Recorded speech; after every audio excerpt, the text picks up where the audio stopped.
I'm Sarah Jenkins. Welcome to another poetry deep dive today. I love Denis Martindale.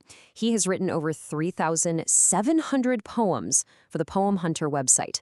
Many of his nature poems feature the titles of the wildlife paintings of UK artist Stephen Gayford, who created over 700 paintings, prints, and sketches. Denis Martindale has written a new poem called Edge of Night, and here's what the poem's message shares with us today. Now just think about that number for a second. 3,700. It's honestly kind of mind-blowing, isn't it? That is a massive number, and it represents the sheer volume of poetry Denis Martindale has poured into the Poemhunter website. To put that into perspective, you'd have to write a poem every single day for over a decade to even get close. It really shows you we're looking at the work of someone who has dedicated an incredible amount of time to observing the world and absolutely perfecting his craft, especially when it comes to capturing the essence of nature. And, this creative brilliance doesn't just happen in a vacuum. It actually connects directly to another massive number, 700. That's the incredible portfolio of UK wildlife artist Stephen Gayford, who created over 700 paintings, prints, and sketches. So why does this matter to us? Well, it's because there's this absolutely fantastic creative synergy going on. Martindale often takes the actual titles of Gayford's wildlife paintings and uses them as the direct inspiration for his poetry. It's literally a place where the stroke of a painter's brush fuels the stroke of a poet's pen. Which brings us right to the heart of our explainer today. This whole idea of art-inspiring poetry gave birth to a piece written on May 9th, 2026, titled Edge of Night. The muse here was one specific painting by Gayford showing an adult male lion. But listen, this isn't your typical, sunny, peaceful scene out on the savannah. No way. The artwork shows the lion alone, hunting in the dead of night. And Martindale takes that really lonely, shadowy image and turns it into a profound deep dive into the raw reality of survival. Let's look at how he builds this scene up. Right out of the gate, the poem just strips away all the warmth of the day. The opening lines hit you with, "The sunshine has long gone from sight, according to God's will." Notice how he doesn't just say, "the sun went down." He frames the setting sun as this cosmic inevitability. The darkness isn't an accident or a passing cloud. It's a very deliberate, unavoidable shift in the natural order of things.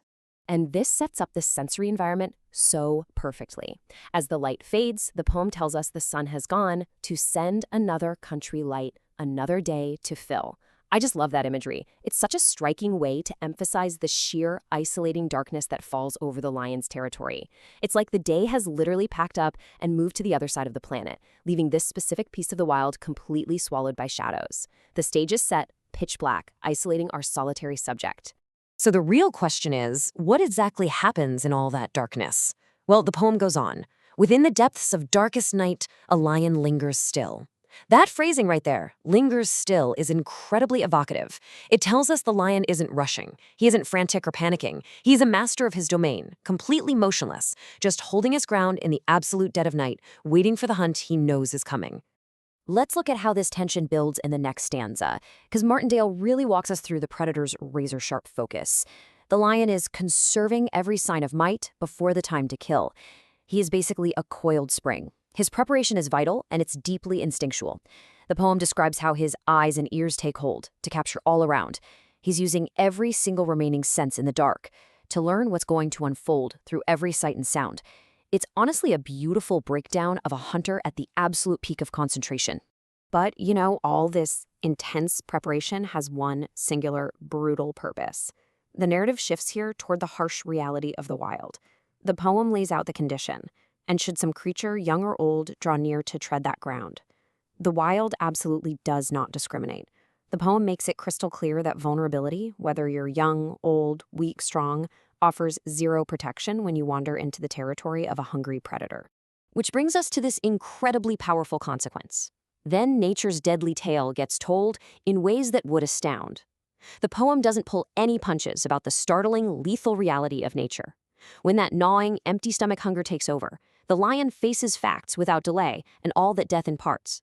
The kill might be astounding to witness, but it's framed strictly as nature's deadly tale. It's a necessity. It is the raw, unfiltered reality of staying alive in the natural world. Now, this is where things take a sharp and honestly highly critical turn. Martindale introduces this stark juxtaposition. We've just established the lion's terrifying but totally necessary hunt, driven purely by the need to survive. But how does that compare to us, to mankind? The poet invites us to take a hard look in the mirror, and the reflection isn't exactly flattering. Let's break down this comparison. On one side, you have the lion. The lion faces facts. He's driven by a gnawing, physical hunger. His kill is 100% about pure survival. On the flip side, you have man, specifically the adventurer hunter. The poem points out that man hunts night and day with traps and poison darts. We use artificial means, hunting not because we biologically have to, but for sport and an artificial sense of conquest.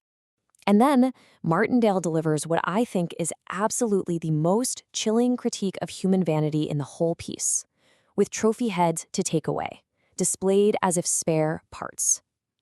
Just let that phrase sink in for a moment. Spare parts. It completely devalues the life of the animal, doesn't it? While the lion kills just to keep its own heart beating, the human adventurer kills to mount a head on a living room wall. It's a profound disrespect for life that stands in such sharp contrast to the natural order of the wild. So this brings us to the real philosophical core of our explainer today.